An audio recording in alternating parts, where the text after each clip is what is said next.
You've heard some old American truck drivers say, "Real engine was old." Perhaps it laughed, thinking it was just nostalgia. But what if he's right? How many modern engines do you know that pass from 1 million miles without having to open? Now ask this to someone who drove a Kenworth W-Nove 00 or a Peterbilt 389 with Cummins N505 engine. The stories are the same. Engines that crossed the United States for decades. Running, firm, unbreakable. Has the evolution of technology really improved everything? Or is it that, in the name of efficiency, do we lose the true essence of durability?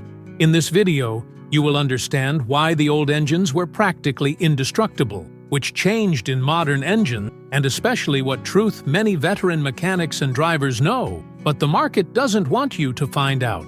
If you live on the road or just admire this heavy universe, subscribe now on the Trucks Life channel. Here, we talk about the asphalt with the voice of those who know the snoring of an engine and respects its story. Now, tighten the belt, because we will accelerate straight to a past where good engine was the one who never left you in hand. In those times, engine was not made to last 5 years. It was made to last a lifetime. And this is not an exaggeration. Just talk to any road veteran in the United States that you will hear reports from classic Freightliners, Kenworths, or Peterbilts who have crossed the whole country for decades with the same engine, opening at most for an exchange of rings or a simple review. Motors such as the legendary Cummins Big Cam 85, Detroit Diesel 60, or the very robust Caterpillar 4406 marked generation. They had thick cast-iron block,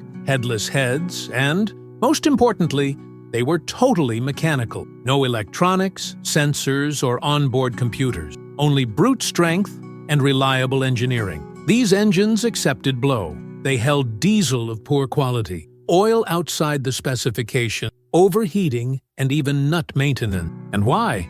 Because they were made with larger internal clearances, with heavy materials, and thought to tolerate human error, something that the trucker of the time could value very well. But the true asset of these engines was simplicity. A road problem?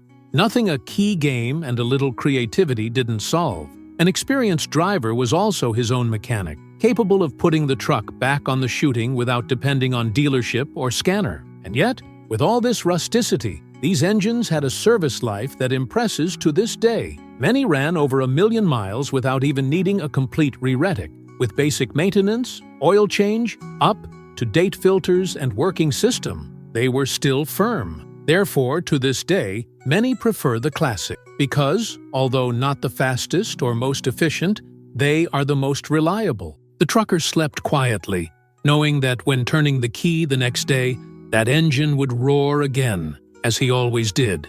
But time has passed, and with him came the sensors, the screens, the module. Intelligence increased. But did the resistance remain? The engine got smarter, but it got stronger?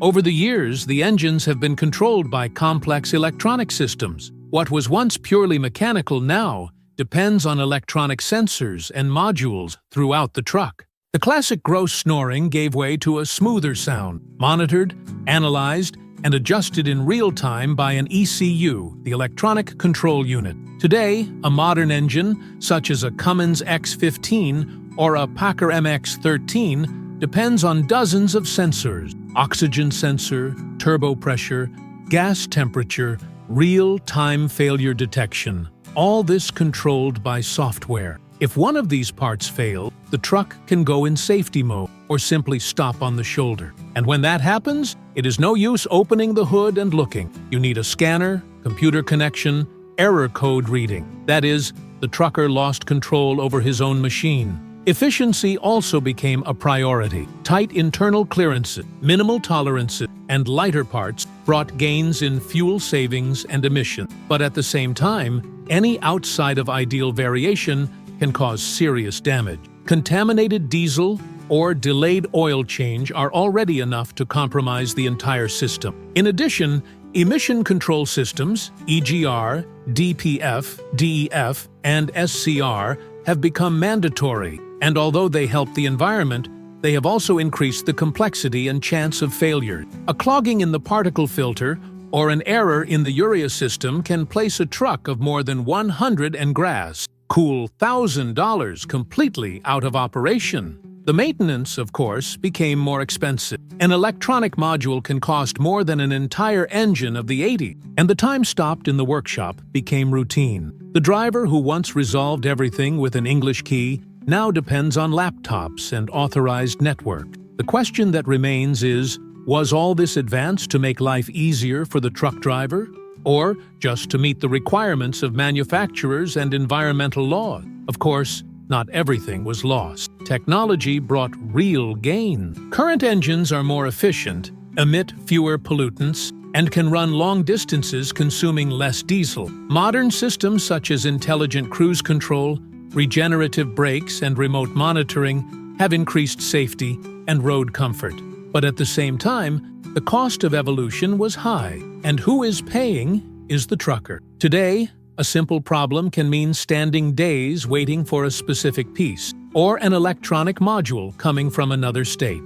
The local workshop no longer realizes. The repair requires proprietary software, factory equipment, and often even authorization from the automaker. This all has a price, and it's not just in your pocket. It's time, patience, and especially trust. With this, many drivers who work on their own feel hostage to technology. They no longer control their machines, depend on third parties even to understand what is wrong. And when the truck stops, life too together. No freight comes in, no money comes in. Already the classic models, such as the Kenworth W900 with Caterpillar C15, still run along the roads with pride. They are simpler, heavier, but deliver what they promise: strength, reliability, and mechanical autonomy. The debate, then, is not just about nostalgia or modernity. It is about what really matters to those who live on the road: freedom and confidence in their machine. Because at the end of the day, no matter how much the world changes, what the truck driver wants is to know that he will arrive at the destination. And for many, this is still more guaranteed in an old-fashioned engine. In the end, the choice between old and modern engine is not just about technology, it is about what you value when driving on the US road. More efficiency and comfort, or robustness and simplicity? Classic engines, such as Cummins Big Cam 85 and Detroit Diesel 60, proved to be true war tanks, engines that endured time, road, and the trucker himself.